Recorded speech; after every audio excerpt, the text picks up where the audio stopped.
Assalamualaikum warahmatullahi wabarakatuh. Salam sejahtera, Om Swastiastu, Namo Buddhaya, salam kebajikan. Yang saya hormati Ketua Umum Koalisi Nasional Pembangunan Keluarga Indonesia, Profesor Dr. Wisnarti MSc, dan seluruh jajaran pengurus, para perwakilan dari undangan kementerian dan lembaga, dan juga para anggota Koalisi Nasional Pembangunan Keluarga Indonesia, para narasumber, dan hadirin peserta webinar yang tidak bisa saya sebut satu persatu. Marilah kita bersama-sama mengucapkan rasa syukur, Alhamdulillah, kehadirat Allah SWT, Tuhan Yang Maha Kuasa, karena di masa pandemi yang sulit, kita masih diberikan kenikmatan, kesehatan, sehingga bisa bersama-sama dalam webinar tentang tantangan dan arah pembangunan keluarga Indonesia dalam rangka meringati Hari Keluarga Nasional yang ke-28 di tahun 2021 ini. Ibu Bapak hadirin yang saya hormati, atas nama BKKBN, kami mengucapkan terima kasih atas partisipasi dan dukungan dari seluruh anggota Koalisi Nasional Pembangunan Keluarga Indonesia yang telah melaksanakan webinar pada hari ini sebagai bentuk upaya kita untuk memberikan banyak hal terkait keluarga kepada masyarakat di Indonesia. Sesuai dengan tema webinar ini, tantangan dan arah pembangunan keluarga di Indonesia.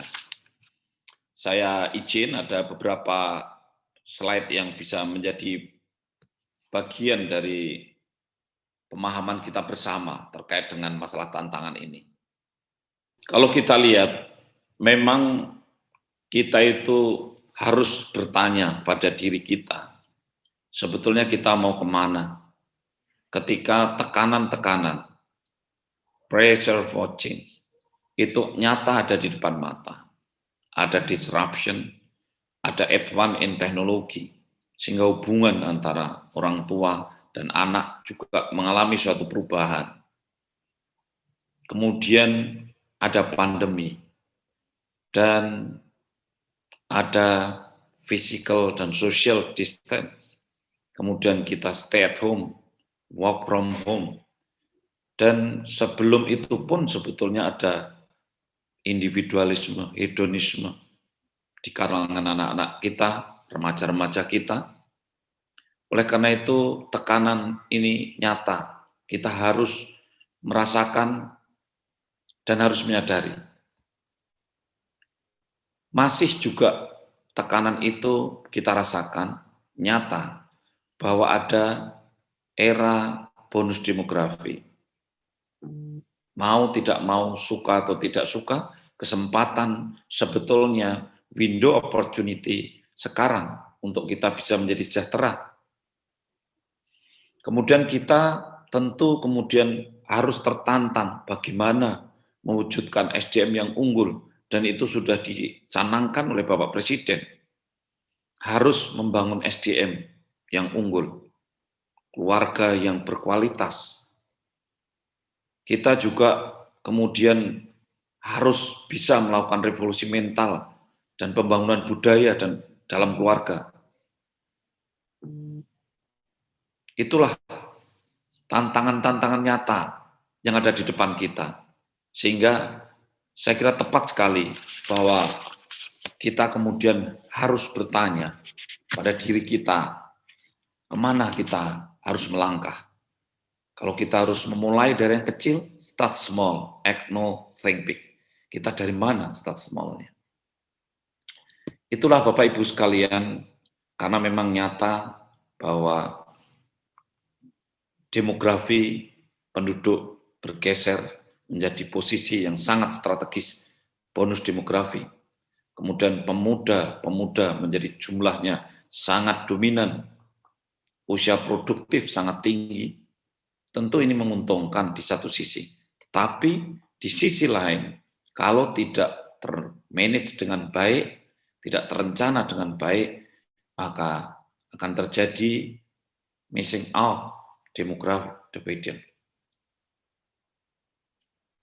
Adolesen atau remaja-remaja kita menjadi penentu yang sangat penting, sehingga tidak kawin pada usia muda menjadi syarat penting dalam mengajarkan untuk membentuk keluarga yang akan menjadi potensi keluarga yang berkualitas. Tidak putus sekolah, kemudian jumlah anak yang tidak berulang kali, jaraknya tidak padat sekali. Kemudian bekerja, mendapatkan penghasilan, jaminan hari tua, itu menjadi syarat penting. Karena bonus demografi tidak otomatis diraih. Kesehatan di dalam keluarga sebelum masuk usia reproduktif ini sangat penting. Kemudian juga yang tua, lansia juga harus disiapkan. Tanpa itu semua, maka kita tidak akan bisa memetik bonus demografi. Ibu Bapak hadirin yang saya hormati, sehingga menjadi suatu keniscayaan bahwa keluarga yang produktif ini menjadi syarat penting untuk memetik bonus demografi menjadi bonus kesejahteraan. Tantangan yang luar biasa sekarang ini adalah adanya perceraian yang meningkat di dalam keluarga. Kita lihat datanya dari tahun ke tahun, ya jumlah pernikahan hampir 2 juta. Kemudian perceraian bisa kita lihat di sini tidak pernah turun. Ya, jumlah perkawinan bisa naik turun, tapi perceraian meningkat terus. Bahkan perceraian yang terjadi di tahun pertama berjalan bisa mencapai 19,3%. Artinya betul-betul keluarga baru terbentuk. Inilah tantangan yang tidak bisa kita abaikan. Bagaimana kita ingin memulai dari keluarga, kemudian untuk kualitas bangsa, apabila keluarga memang bercirikan situasi yang tidak harmonis, tidak tentram. Ini adalah data-data yang menunjukkan bahwa memang ada peningkatan. Darurat perceraian bisa sering diucapkan di komunitas-komunitas. Ada juga kelompok BIHUM, kelompok broken home. Anak-anak dengan kelompok BIHUM ini jumlahnya di dalam grup lebih dari 150.000. Mereka merasa menjadi anak-anak yang terlantar karena orang tuanya cerai. Dan perceraian ini 70% perempuan yang mengajukan cerai. Bukan berarti perempuan itu tidak benar, tetapi justru berarti laki-laki juga perlu introspeksi diri. Apakah bisa menjadi pemimpin keluarga yang baik, siap memimpin keluarga ketika masuk ke dalam jenjang pernikahan. Ibu Bapak sekalian yang saya hormati, itulah hal-hal yang penting yang menurut kami perlu diperhatikan bersama. Generasi muda kita ini juga menghadapi situasi yang berubah. Secara statistik juga menunjukkan angka yang berubah. Kalau kita lihat yang namanya mental emotional disorder, di tahun 2013, Riskesdas, angkanya hanya menunjukkan sekitar 6,1 per 100% yang mengalami mental emotional disorder. Tetapi di tahun 2018 naik menjadi 9,8%. Ini menunjukkan bahwa peran keluarga menjadi sangat penting sekali untuk bisa kemudian menciptakan generasi yang unggul, tidak hanya karena kualitas fisiknya yang tidak stunting, tetapi juga mental, emosional ini menjadi penting. betapa kita melihat perilaku-perilaku yang mental emotional disorder, kemudian juga menjadikan mereka yang menjadi toxic people di lingkungannya, kemudian jadi toxic relationship dalam persahabatan. Ada toxic friendship. Itulah rupanya yang kemudian akhirnya mental emotional disorder itu menciptakan suasana disharmoni di dalam penyiapan pembentukan keluarga yang harmonis. Ini menurut saya yang juga penting sekali untuk kemudian diperhatikan bersama. Sehingga kita tidak kaget kalau ada toxic people, ada toxic friendship, dan kemudian juga relationship yang mudah sekali terjadi keretakan di dalam hubungan rumah tangga. Mereka-mereka yang toksik ini menimbulkan dampak negatif secara fisik, sering bisa terjadi kekerasan di dalam rumah tangga. Cintanya juga sering cinta buta, tanpa pertimbangan-pertimbangan yang luhur, dan di dalam keluarga akhirnya berbahaya. Ibu bapak sekalian yang saya hormati, ada satu hal yang juga perlu diperhatikan, bahwa yang namanya kualitas SDM yang unggul di dalam keluarga, ini ternyata tantangannya banyak. Tidak hanya stunting yang sekarang kita hadapi angkanya 27,6%, tetapi nomor 2-nya tadi sudah saya katakan mental emotional disorder, kemudian ada difabel, ada autism, ada nafsa, kemudian ada orang dengan gangguan jiwa. Secara kumulatif, meskipun satu dengan yang lain bisa saling overlap, tetapi mendekati 40%. Kalau stunting itu masih 27,6%. Inilah tantangan-tantangan real kalau menurut saya, yang harus diselesaikan di dalam keluarga. Sehingga butuh adanya suatu langkah-langkah konkret, karena tantangannya konkret. Kalau langkah-langkah tidak konkret di dalam keluarga, saya yakin agak berat kita bisa menyelesaikan masalah ini untuk masa depan bangsa. Terlebih dengan adanya pandemi yang kemudian juga dari angka stunting tadi menjadi meningkat. Karena wasting, kurus meningkat di masa pandemi. Indonesia ditengarai dari 23 sampai 24 juta balita, 2 juta diantaranya bisa terancam wasting, kurus. Dan ada angka-angka kematian yang sudah menunjukkan peningkatan baik untuk neonatus, bayi maupun balita di tahun 2020 dibanding 2019. Sehingga pasti angka kesakitan di dalam rumah tangga itu, anak-anak itu juga tinggi dan itu juga membuat stunting. Inilah tantangan kita untuk meningkatkan kualitas SDM yang unggul di dalam keluarga, ini menjadi nyata ketika juga diperberat adanya pandemi COVID-19.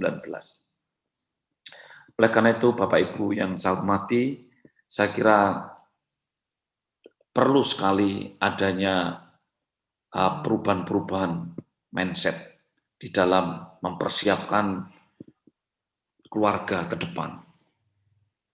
Usul saya, ketika negara dalam keadaan keterbatasan ruang fiskal, kemudian negara itu melakukan refocusing. Ketika negara dalam keadaan ingin ada suatu perubahan, kemudian melakukan reformasi birokrasi, maka negara juga mendorong untuk melakukan revolusi mental. Sehingga ketika negara melakukan refocusing anggaran, melakukan reformasi birokrasi, menurut saya marilah kita bersama-sama rakyat, dalam hal ini keluarga, kita ajak untuk melakukan revolusi mental. Keluarga juga bisa melakukan refocusing anggaran di dalam rumah tangga untuk kemudian lebih memperhatikan kualitas anak-anaknya. Keluarga juga bisa merubah mindset-nya melakukan hal-hal yang penting. Betapa tidak sedikit keluarga yang harus dibantu PBI yang dulu hanya Rp25.000 per jiwa, kemudian dibantu dengan PKH, bantuan pangan non-tunai, dan lain-lainnya. Tetapi keluarga itu juga sebetulnya meskipun miskin tapi masih mengeluarkan yang sifatnya tidak penting. Seperti keluarga itu masih merokok, dan rokoknya bisa habis 600.000 sebulan. Coba kalau dikurangi separuh saja, kemudian direfocusing untuk membeli telur, beli susu atau ikan. Tidak usah beli mie yang impor, tidak usah beli yang fast food, yang bikinan mahal, tapi cukup dengan makanan sekitar kita. Ini gerakan revolusi mental juga sebetulnya yang harus kita gerakkan. Artinya apa? Langkah konkret di dalam keluarga itu penting. Mereka yang kadang-kadang pre-wedding dipentingkan, sekarang pandemi. Bagaimana kalau kita rubah? Tidak ada pre-wedding, tetapi pre-konsepsi disiapkan. Istri disiapkan untuk kemudian asam folat, tambah darah. 3 bulan sebelum nikah diperiksa HB-nya. Jangan hanya dinasihati tentang pernikahan, tetapi ukur tinggi badan, berat badan, apakah undernutrition atau tidak calon perempuan yang mau hamil. Saya kira langkah-langkah konkret ini harus dilakukan. Harus dilakukan. Kalau tidak ada langkah konkret yang dilakukan di dalam rumah tangga, kemudian kita mau bagaimana membangun keluarga ini, maka saya tidak punya optimisme yang besar untuk adanya suatu perubahan. Ini contoh-contoh konkret yang harus bisa kita sampaikan kepada mereka. Bahwa sperma pun juga butuh persiapan sebelum kita masuk ke dalam rumah tangga. 75 hari, 90 hari untuk perempuan. Jika pesan kuat kita untuk menyiapkan generasi yang sehat, itu adalah jangan terlalu tua, hamil juga tidak baik. Umur 35 tahun masih ingin hamil. Terlalu banyak anak juga tidak baik. 2 anak lebih sehat. Kalau saya katakan 2 anak cukup, mungkin bisa dibantah orang, saya tidak cukup. Kalau saya katakan 2 anak lebih baik, dibantah orang, tidak lebih baik. Orang merasa saya punya hak reproduksi. Tapi kalau saya katakan 2 anak lebih sehat, mohon jangan dibantah. Karena memang semua penelitian juga menunjukkan bahwa 2 anak itu lebih sehat. Seluruh dunia. Oleh karena itu, yang anaknya lebih dari 3, lebih dari 5, kematian ibu, kematian bayinya terlalu tinggi dibandingkan yang 2. Dan jangan terlalu sering, kurang dari 3 tahun sudah melahirkan anak lagi. Jangan terlalu muda, kita jangan menikah kurang dari 20 tahun sudah hamil. Dan yang terakhir, Ibu Bapak sekalian yang saya hormati, tentu kita ingin sekali semua itu terencana, marilah keluarga kita siapkan sejak sebelum membentuk keluarga itu. Karena lebih baik mencegah daripada mengatasi. Nah, mari kita siapkan betul anak-anak kita, remaja kita yang akan menjadi keluarga. Mereka harus dewasa, matang dalam cara berpikir, bersikap, dan bertindak. Sehingga bisa yang laki-laki bisa memimpin keluarga, bisa ngemong, punya toleransi, punya empati, menjadi teladan, menguatkan, dan juga sekaligus menjadi motivator. Sehingga 8 fungsi keluarga yang itu sebetulnya bisa terangkum dalam asih asuh itu bisa dilaksanakan di dalam keluarga. Dan juga kita berharap suami menjadi pemimpin tidak patologis, tidak dominan, cemburu, agresif, sehingga akhirnya menjadi kekerasan di dalam rumah tangga. Itulah Bapak Ibu yang saya hormati, beberapa hal yang penting untuk kita perhatikan kalau kita berdiskusi tentang tantangan dan arah pembangunan keluarga Indonesia. satu PR yang besar saya kira bagaimana di era disruption, era digitalisasi. Kemudian kita sebagai orang tua masih mampu mentransformasikan nilai-nilai luhur dari nenek moyang di dalam kehidupan berkeluarga dan nilai-nilai ketimuran. Karena bangsa yang tercerabut dari akar sejarah dan kemudian nilai-nilai luhurnya, maka bangsa itu lemah dan kehilangan nation state-nya di masa-masa yang akan datang. Inilah PR terbesar dalam rangka membangun keluarga, tidak hanya kesehatan secara fisik untuk tidak stunting, tetapi juga bagaimana mewariskan nilai-nilai luhur. Bagaimana orang-orang tua di era milenial ini, bagaimana remaja-remaja kita yang akan menjadi orang tua itu mampu menyadari betul bahwa mereka punya tugas mentransformasikan nilai-nilai luhur kepada anak cucunya. Inilah saya kira PR terbesar, dan tentu kita punya prinsip, marilah kita didik anak cucu kita di dalam keluarga sesuai dengan zamannya, karena dia tidak lahir di zaman kita. Ya. Demikian yang bisa kita sampaikan. Mudah-mudahan Allah SWT, Tuhan yang Maha Kuasa, selalu memberikan kesehatan, taufik dan hidayah pada kita semua, membukakan dada dan hati kita, melapangkan hati kita, memudahkan urusan-urusan kita di masa yang relatif sulit ini, dan kemudian kita yang rajin webinar, rajin diskusi, rajin edukasi, ini dibukakan pikiran, hati, dan mulutnya untuk akhirnya bisa bicara di tengah-tengah keluarga dan masyarakat, dan mereka mengerti dan kemudian bisa mengikuti ke jalan yang lebih baik. Terima kasih. Kami akhiri. Wassalamualaikum warahmatullahi wabarakatuh. Om Santi Santi Santi. Terima kasih.